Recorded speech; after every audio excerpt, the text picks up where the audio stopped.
Hello and a very good morning. Thanks for tuning in to News 9 Live. I'm Kabir Naqvi. Joining me here in the studio is my colleague Varghese P. Abraham. And what we essentially get down to every day at 8 a.m. is to look at the overnight developments. And you know the drill. People have been joining us for the longest time now.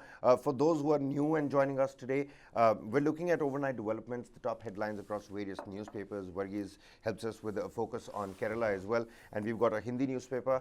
Along with that, what the social media is abuzz with and what are some of the headlines on tabloids and what is the internet telling us. We're going to put all of that out for you. Some top stories that we're definitely going to be looking at is, of course, Yamuna breaching that 45-year-old record. Right now, we're looking at 208.46 meters. I think as we are speaking, it's rising further. It is rising further. I visited a low-lying area near the embankment area, and well, let me tell you, the situation certainly is grim. Not a lot of help for the people out there. We're going to show you visuals and focus on that. Level in Delhi reached 208.05 meter, but that has risen now. That 05 has gotten nearly 46.46 this very morning, breaching a 45-year-old record on Wednesday night. The last record was 207.49 in the year 1978. It was heavy rainfall in North India, particularly Haryana, Himachal and Uttarakhand, which has led to the current spate. According to the Chief Minister, Arvind Kejriwal says that it's actually not the rain as much as the fact that the state of Haryana has been releasing a lot of water from the Hatni Khund barrage, and that is what has led to Yamuna being in this situation of being in full spate. We've got visuals of people, putting all of their stuff, all of their commodities, all of the articles that they own on top of, carts, bullock carts, on top of, e-rickshaws and, auto rickshaws, just to save their articles. The water, they're trying to wade through knee-deep water. And when I was speaking to all of them, Varghese, the first thing that came about was that there was no help. They did not know what to do next. I met some 3-4 families with all their utensils and clothes and mattresses and their cots and charpais, everything brought on their head to a higher ground. And I categorically kept on asking everybody, what are you going to do next? What are you going to do next? What's the plan? Because they had little kids with them, and nobody had any answer. They were all farmers, daytime laborers. Take a look at those visuals. I mean, people sleeping on those, makeshift beds, but the water is right below them. These are the areas, you'd pay thousands of dollars for a plunge pool, or have a bed inside the pool in a nice luxurious hotel in Bali, but you have these visuals. Also, someone is having a selfie moment at the same time in those visuals. But Kabir, these are the areas. Authorities have warned that water level will rise through the night and rise about 208, but I think it's gone more than that now. And Thursday, large chunks of Delhi, especially Monastery Market, Manjuka Tela in North Delhi, Mayur Vihar Phase 1 and Geeta Colony in East Delhi, and multiple patches on the Ring Road near Kashmir Gate in Old Delhi were inundated. So these are the areas that have been completely inundated. And one of the things is that I can just show you the kind of, as you rightly pointed out, I think all the papers have tried to capture the problem. Whatever savings they have, and whatever, the physical savings that they have from bed, mattress, it's their complete livelihood, their clothing, everything. So they're trying to, in fact, save that. And here are the visuals of this. People from low-lying areas help each other. Now, as you said, they did not know what to do, and of course, the authorities are also seem to be saying that they don't know what to do. So these are the. This is that photograph from the Hindustan Times, and you can see 1978 floods is what it's reminded of. People trying to help each other as the Yamuna swells, especially in the low-lying areas near the banks of the river. And you can see how people are trying to. People on top of that bridge also, trying to pull people up, and then the articles, and then the livestock, and people had to move with their livestock as well. They had to taking move with care their of livestock 4 cows. There are huge cattle, and it started raining right when I was talking to them. In and fact, you could see on their faces. This picture is from the Mayur Vihar side of the Yamuna on Wednesday. So, Mayur Vihar side, the first phase area, of course, seeing the kind of massive flooding that we are looking at. But then, as you rightly pointed out, I think people don't know what to do because the kind of help that they're getting is only from their neighbors. Experts have pointed out that Delhi then didn't have a 22 kilometers of embankments on each side of Yamuna, protecting the city in 1978, and added that 3 consecutive days of little or no rainfall in Delhi may help avoid large-scale flooding with new measures added over the past 45 years. So they are hoping that they can mitigate the floods if possible.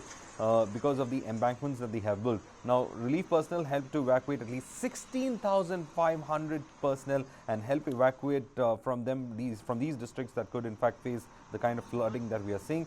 And they've been housed and the 2,500 relief camps have been set up is what they are saying, and house them in. Most of these people have been housed them in that, and also as you rightly pointed out, the water is coming from upstream because there has been, a lot of rain in the catchment areas in the banks, especially near the dam areas in Haryana, Himachal, Uttarakhand.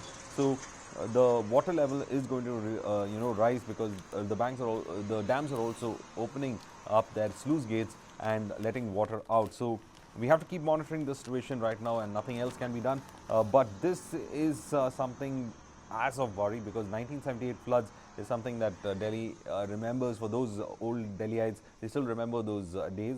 But the water, in fact, reaching to that level is something of a word of caution. Varghese, for people who are living in, concrete structures and in shelters as well, they can still go through, even as we're getting fresh shots of the Yamuna and the kind of position it is in right now.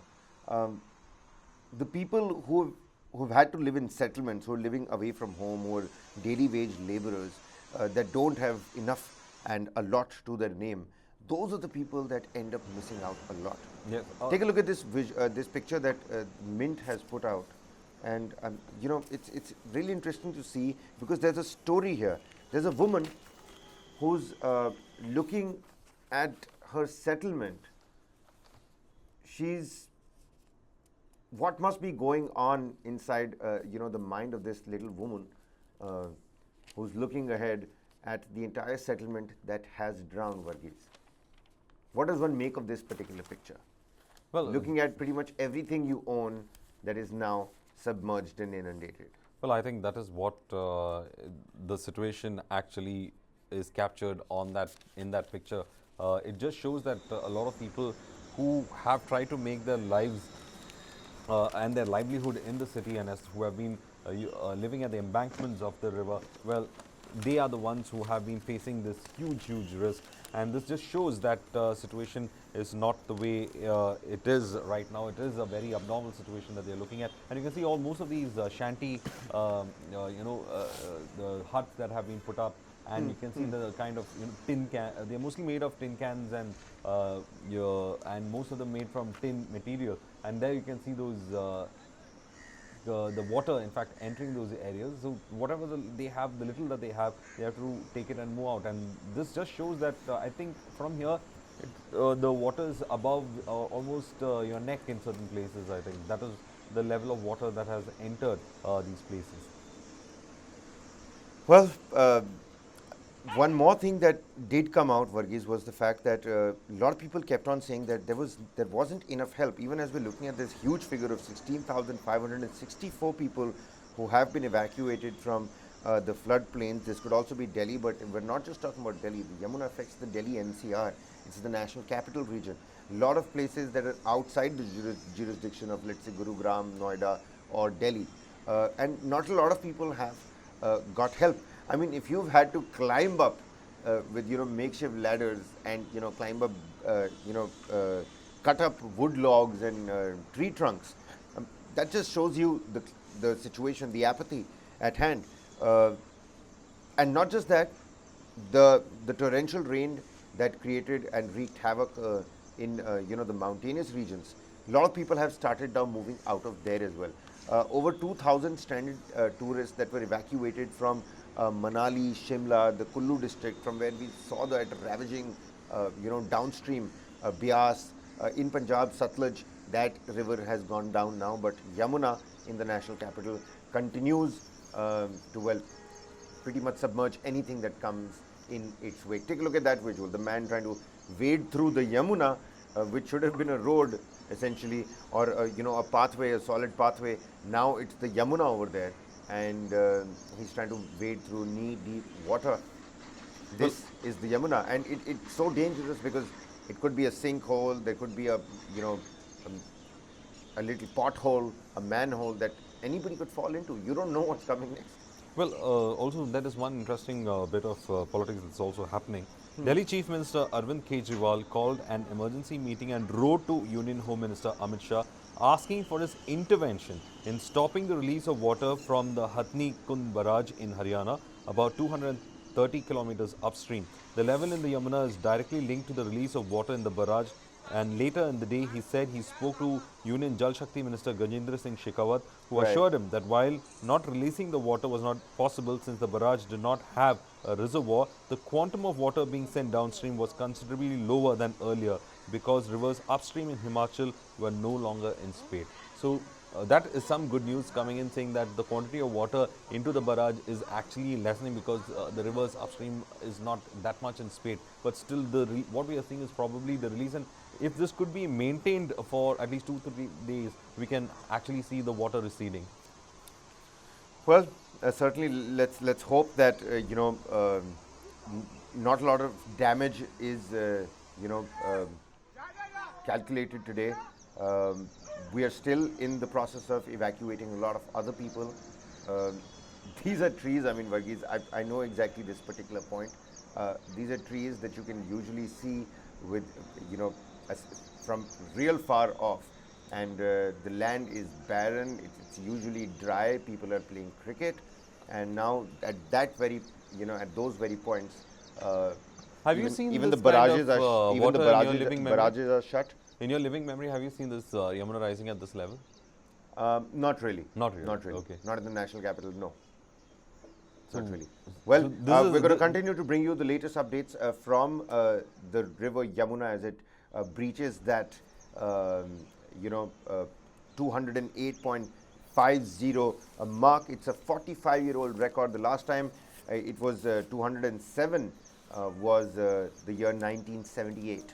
What's going to happen next? Well, we'll find out. Lots of politics that's happening behind the doors as well. This is that road that is going towards the ITO